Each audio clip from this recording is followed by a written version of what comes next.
પશ્ચિમી સંસ્કૃતિના આંધળા અનુકરણ વચ્ચે માતૃભાષા પ્રત્યેકની નૈતિક ફરજ અને ગૌરવ જાળવવા અર્ચના ગાંધી દ્વારા ખાસ અપીલ હતી। વિશ્વ માતૃભાષા દિવસના પવિત્ર અવસરે માતૃભાષા પ્રત્યેની જાગૃતિ અને મમતા કેળવવાના ઉમદા હેતુ સાથે ઇનરવ્હીલ ક્લબ ઓફ માધાપર લોટસ દ્વારા ભુજની આશાપુરા મહિલા કોલેજ ખાતે કાર્યક્રમનું આયોજન કરવામાં આવ્યું હતું।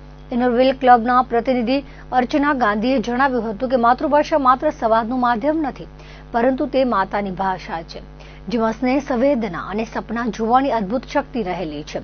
આજની યુવા પેઢીએ પશ્ચિમી સંસ્કૃતિના પ્રભાવ હેઠળ અન્ય ભાષાઓ શીખવાની હોડમાં પોતાની મૌલિકતા અને માતૃભાષાના ગૌરવને ક્યારેય ભૂલવું જોઈએ નહીં। અર્ચના ગાંધીએ કાર્યક્રમના ઉદ્દેશ્ય વિશે વિગતે વાત કરતા જણાવ્યું હતું કે વર્તમાન સમયમાં જ્યારે લોકો વિવિધ વિદેશી ભાષાઓ શીખવા માટે આતુર છે, ત્યારે આપણે એ યાદ રાખવું જોઈએ કે આપણી મૂળભૂત ઓળખ અને લાગણીઓની અભિવ્યક્તિ માતૃભાષામાં જ શ્રેષ્ઠ રીતે થઈ શકે છે। નવી પેઢીને માતૃભાષાને પ્રથમ પ્રાધાન્ય આપો અને તેને પૂરતો ન્યાય આપવા માટે પ્રોત્સાહિત કરવામાં આવી હતી। કાર્યક્રમમાં ઉપસ્થિત સૌ કોઈને માતૃભાષા પ્રત્યે હંમેશા ગર્વ રાખવા અને તેના સંવર્ધન માટે સતત પ્રયત્નશીલ રહેવા માટે શુભેચ્છાઓ પાઠવવામાં આવી હતી। કાર્યક્રમમાં મુખ્ય અતિથિ તરીકે જિલ્લા ભાજપ મહિલા મોરચાના પ્રમુખ પારુલબેન કારા, નેન્સી જાડેજા, મોમ સ્કૂલના મિતાબેન દાવડા, ડોક્ટર રૂપાલી મોરબિયા, અર્ચનાબેન ગાંધી, ભાવનાબેન જોશી, જિગીસા જાની, ફાલ્ગુની રાઠોડ, જયશ્રીબેન સોની વગેરે હાજર રહ્યા હતા।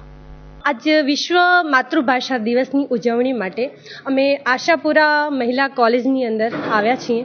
તો આ સંકુલ જોડે અમે આજે માતૃભાષા દિવસની ઉજવણીનો આ પ્રોગ્રામ છે એ નું આયોજન કરેલું છે। માતૃભાષા એટલે માતાની ભાષા, માતૃભાષા એટલે સ્નેહની ભાષા, સંવેદનાની ભાષા, માતૃભાષા એટલે સ્વપ્ન જોવાની ભાષા। આપણે આપણા માતૃભાષા પ્રત્યે હંમેશા ગર્વ રાખવો જોઈએ અને આજ પાશ્ચાત્ય સંસ્કૃતિમાં પણ આપણે આ માતૃભાષાને પૂર્ણ ન્યાય આપવો જોઈએ એ અભ્યર્થનાથી હું આજે માતૃભાષા દિવસ માટે તમને બધાને શુભકામના આપું છું અને નવી આવનારી પેઢીને એ શુભેચ્છા આપું છું કે તમે આ માતૃભાષાનું ગર્વ હંમેશા જાળવો।